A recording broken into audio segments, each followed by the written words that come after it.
اے لوگو، تمہارا رب ایک ہے اور تمہارا باپ ایک ہے۔ تم سب آدم علیہ السلام کی اولاد ہو اور آدم مٹی سے بنے تھے۔ اے لوگو، ہم نے تمہیں ایک مرد اور ایک عورت سے پیدا کیا ہے اور تم کو قومیں اور قبیلے بنا دیا تاکہ تم ایک دوسرے کو پہچان سکو۔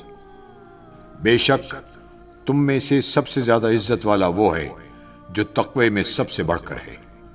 بے شک اللہ تعالی سب کچھ جاننے والا، ہر چیز کی خوب خبر رکھنے والا ہے۔ کسی عربی کو عجمی پر، کسی عجمی کو عربی پر، کسی کالے کو گورے پر اور کسی گورے کو کالے رنگ و نسل کی بنیاد پر کوئی فضیلت نہیں۔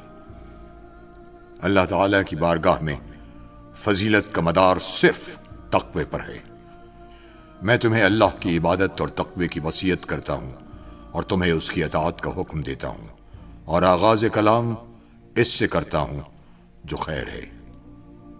سنو، زمانہ جاہلیت کی تمام باطل قدروں کو میں اپنے قدموں تلے روند رہا ہوں۔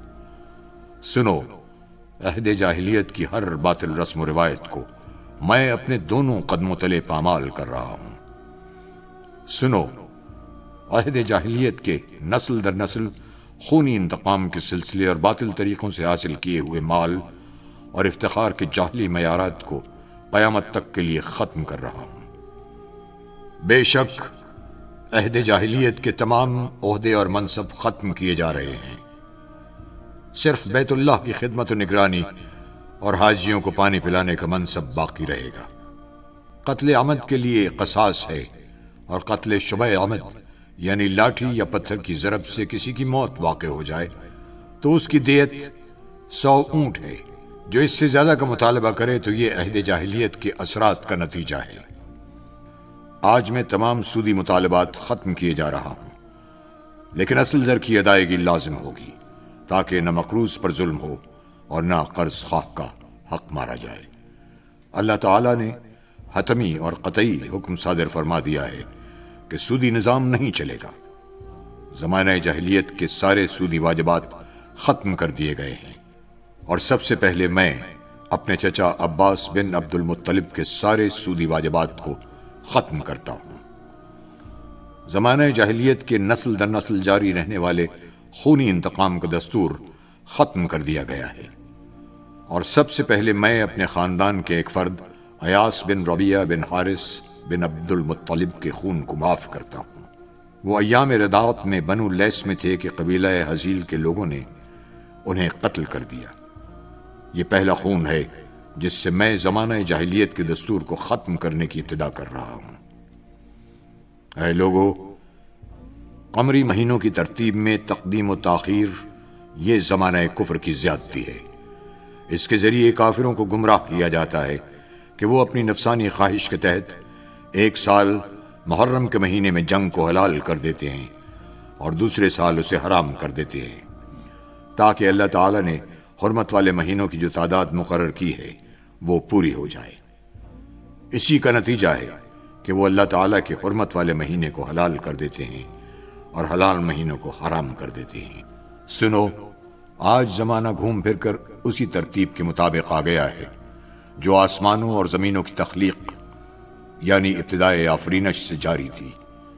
اللہ تعالیٰ نے اپنے تکونی نظام میں مہینوں کی تعداد 12 مقرر فرمائی ہے۔ ان میں سے 4 حرمت والے ہیں۔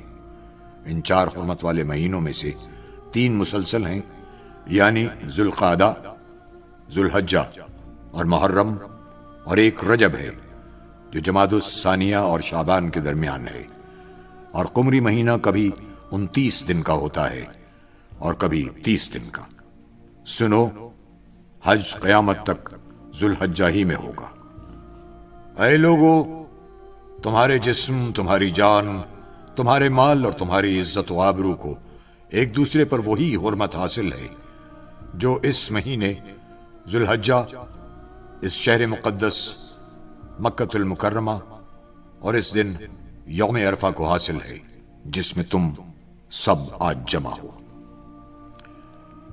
میری بات غور سے سنو، تم عزت والی زندگی پاؤ گے، مگر شرط یہ ہے کہ نہ دوسرے پر ظلم کرو اور نہ تم پر ظلم کیا جائے، اور نہ اپنے آپ پر ظلم کرو۔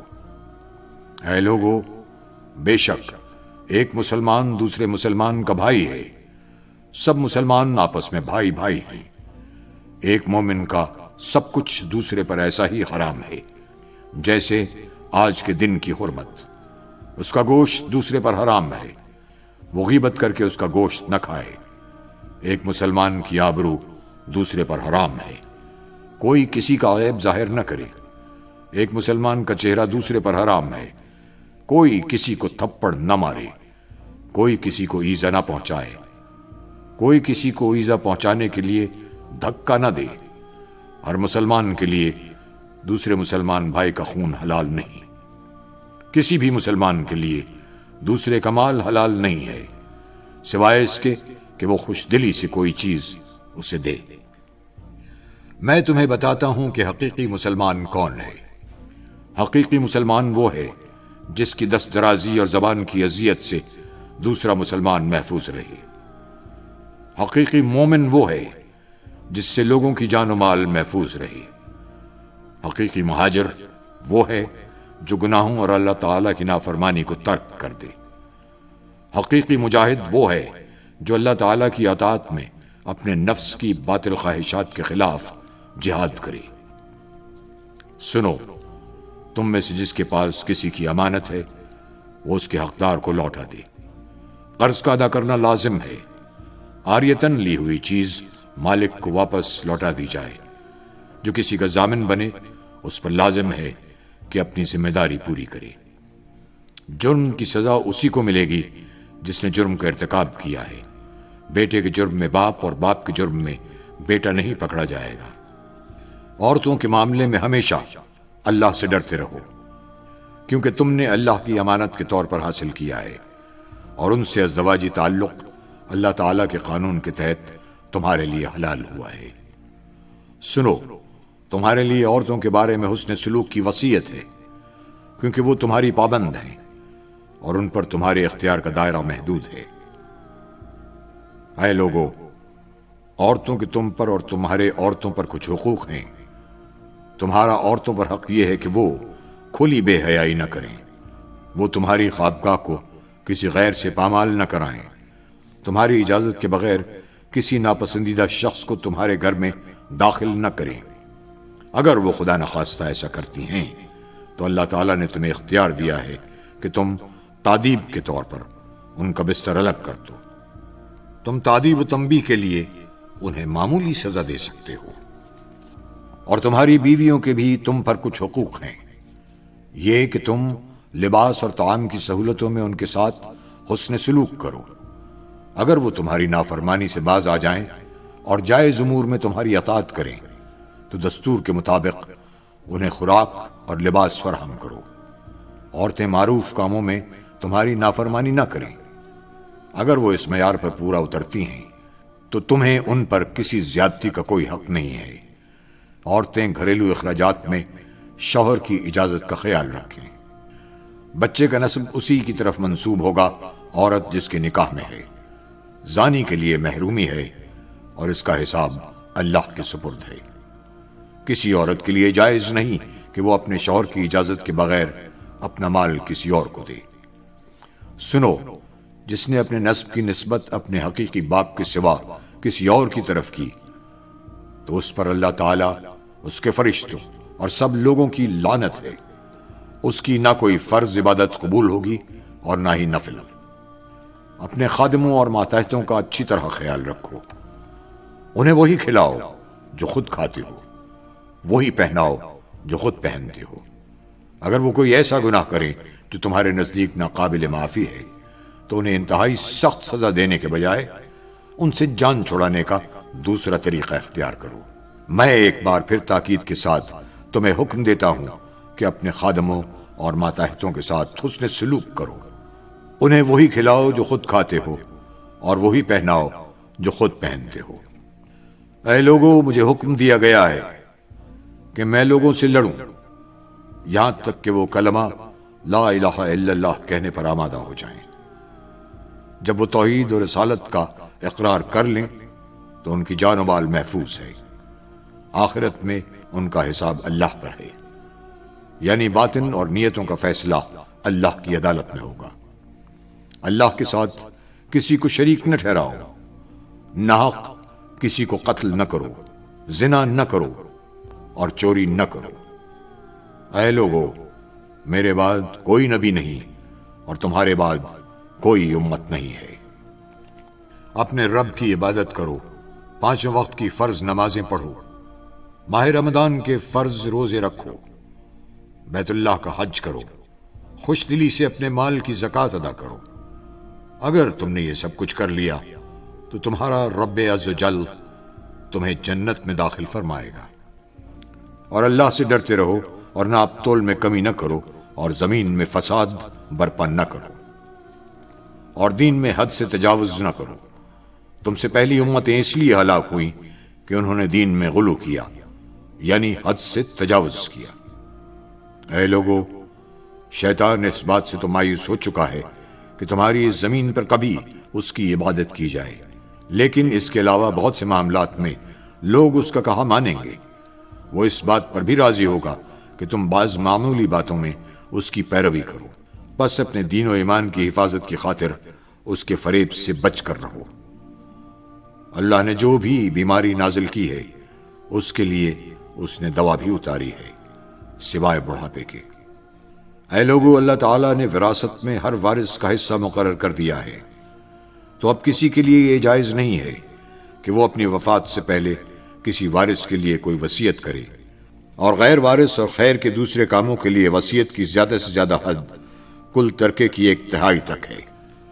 میری اور مجھ سے پہلے انبیاء کی بہترین دعا یہ ہے: اللہ ایک ہے، اس کا کوئی شریک نہیں، بادشاہت اسی کے لیے ہے، ہر تعریف کے لائق وہی ہے، خیر اسی کے قبضے و قدرت میں ہے، وہی زندگی عطا کرتا ہے اور وہی موت دیتا ہے، اور وہ ہر چیز پر قادر ہے۔ لوگوں، جان لو کہ 3 باتیں ایسی ہیں جن سے مومن کے دل میں کینہ پیدا نہیں ہوتا، یہ کہ عمل خیر خالص اللہ کے لیے ہو، اہل اختیار کی خیر خواہی کرو، مسلمانوں کی جماعت کو لازم پکڑو۔ اے لوگو، صاحب اختیار کی بات کو سنو اور اطاعت کرو، خواہ تم پر ایک نکٹا حبشی غلام امیر بنا دیا جائے، جب تک کہ وہ کتاب اللہ کے مطابق حکم دے، یعنی حاکم کی اطاعت اس امر کے ساتھ مشروط ہے کہ اس کا حکم کتاب و سنت کے مطابق ہو۔ اے لوگو، میری بات کو سمجھو، کیونکہ میں نے دین کا پیغام تم تک پہنچا دیا ہے۔ میں نے تمہارے درمیان ایسی چیزیں چھوڑ دی ہیں کہ جب تک تم انہیں مضبوطی سے تھامے رہو گے کبھی گمراہ نہ ہوگے۔ وہ یہ ہے اللہ تعالیٰ کی کتاب اور اس کے نبی کی سنت۔ سنو، ہر نبی کی دعوت گزر چکی، مگر میری دعوت یعنی شریعت مصطفی قیامت تک جاری رہے گی۔ اے لوگو، میری بات غور سے سنو اور سمجھو، شاید اس سال کے بعد اس مقام پر میری تم سے ملاقات نہ ہو سکے۔ اے لوگو، خاموش رہو، شاید تم مجھے اس سال کے بعد یہاں نہ دیکھ سکو۔ میری بات غور سے سنو، میں تمہارے سامنے وضاحت سے بیان کر رہا ہوں، شاید اس سال کے بعد میری تم سے ملاقات نہ ہو سکے۔ مجھ سے مناسک حج اچھی طرح سمجھ لو، شاید میں اس سال کے بعد حج نہ کر سکوں۔ اے لوگو، علم حاصل کرو اس سے پہلے کہ علم اٹھا لیا جائے۔ آپ صلی اللہ علیہ وسلم نے 3 مرتبہ تکرار کے ساتھ فرمایا، علم کا اٹھانا اس طرح ہوگا کہ علماء حق اٹھا لیے جائیں گے۔ میں تم سے پہلے حوض پر موجود ہوں گا، میں تمہاری کثرت تعداد پر دوسری امتوں پر فخر کروں گا، تو میری رسوائی کا سبب نہ بننا۔ خبردار، میرے بعد کہیں کافر نہ ہو جانا